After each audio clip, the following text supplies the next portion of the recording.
존경하는 애국시민 여러분, 저는 지난주부터 발생한 경북 중심의 산불들을 보며 우리나라의 현 상황 등과 너무나도 닮아있는 캐나다의 공산주의 과정을 얘기하려 합니다.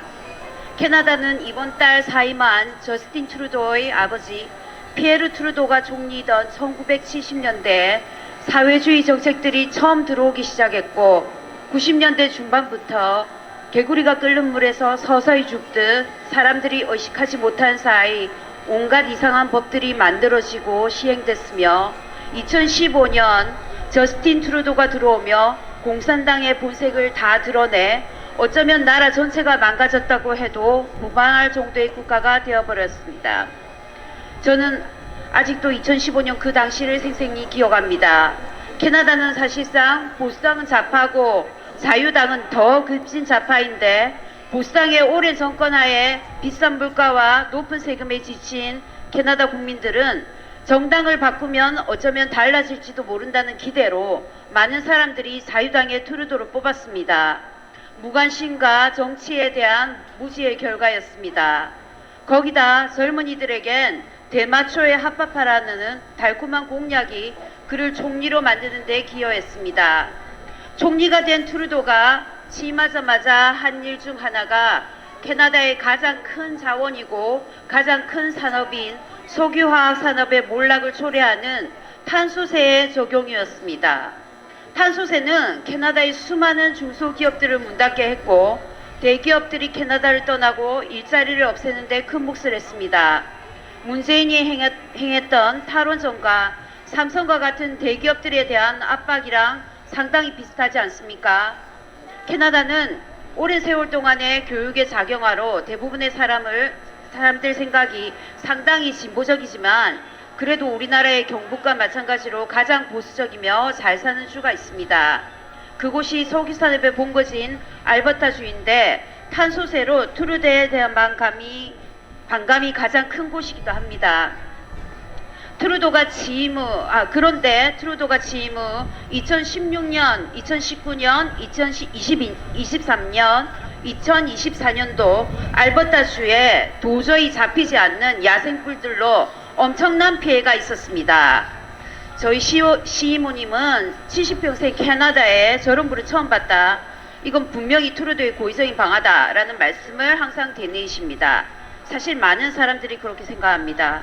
작년 알버타주를 방문했을 때 고속도로 옆 끊임없이 서있는 잿빛의 앙상한 나무줄기들의 모습이 디스토피아를 연상시키는 듯 했습니다. 우리 산들도 그럴 걸 생각하면 가슴 아픕니다. 산불이나 야생불은 예로부터 내려온 공산주의자들의 전략 중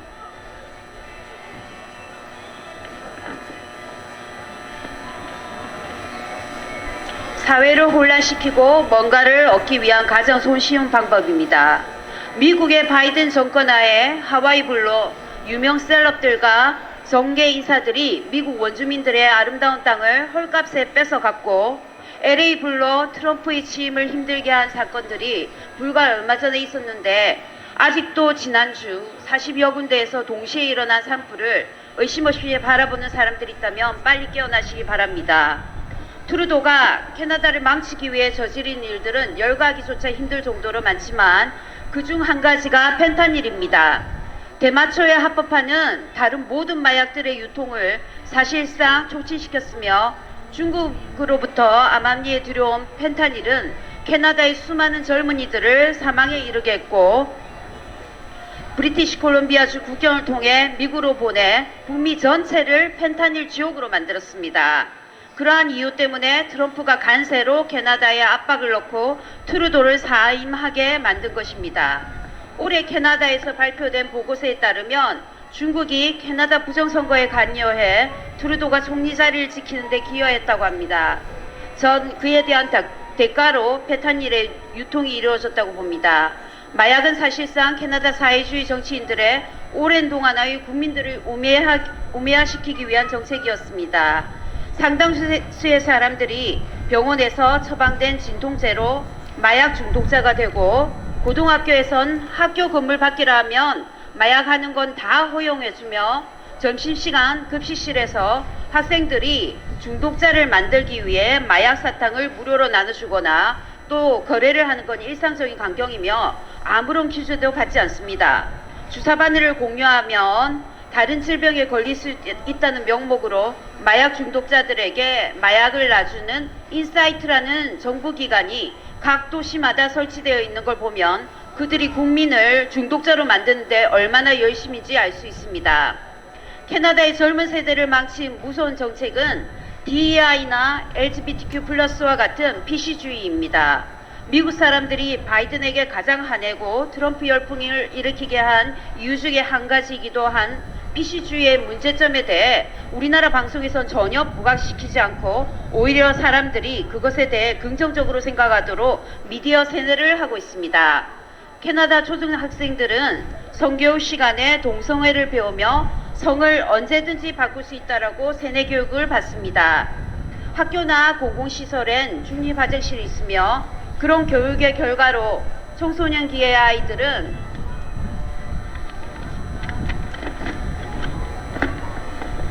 정체성의 혼란을 겪으며 수많은 아이들이 트랜스젠더의 길을 선택합니다.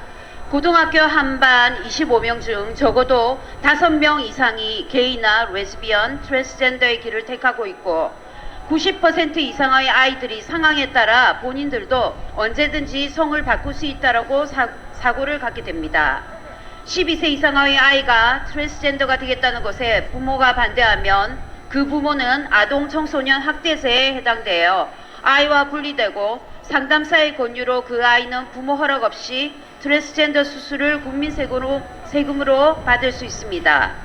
아동 청소년 보호센터의 공무원들이나 상담사들은 도움이 필요한 아이들을 돕기보단 가정을 파괴시키고 분리시키는 역할을 담당한다고 봄이 과한 표현이 아니라고 생각합니다. 여기에도 성전한 의사들과의 카르텔이 엮여 있다고 보면 될 겁니다. 새로운 공산주의 정책인 네오마르시즘엔 돈과 연관되어 있지 않은 것이 없고 국민들의 성적 도덕적 타락을 원합니다.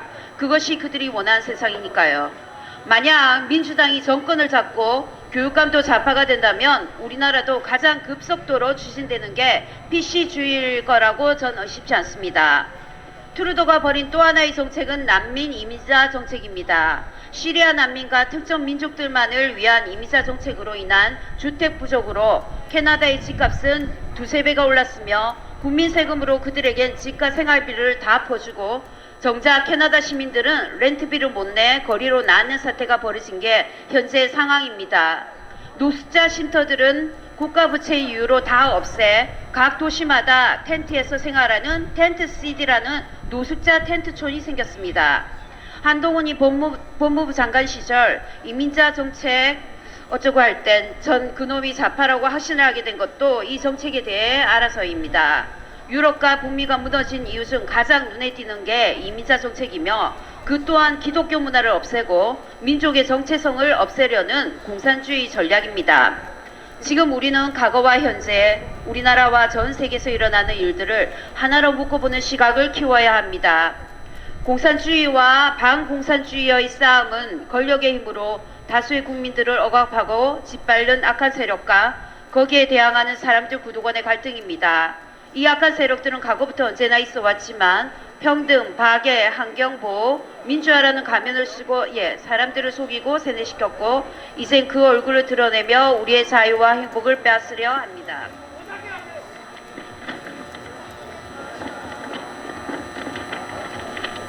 자, 안타깝게도 우리나라뿐 아니라 지금 전 세계는 그러한 세력들이 권력을 잡아 사람들이 인식하지도 못하는 사이 이미 공산주의 체제를 만들어 놨습니다. 높은 세금에 물가는 폭등하고 집값은 너무 비싸 소유하기도 어렵고 코로나 시절엔 기본권인 자유억압의 실험을 당했는데도 지구 사람들의 반 이상은 살기 어려워졌다라고만 말하지 공산주의 체제로 바뀌어 그렇다는 걸 눈치조차 못 채고 있습니다.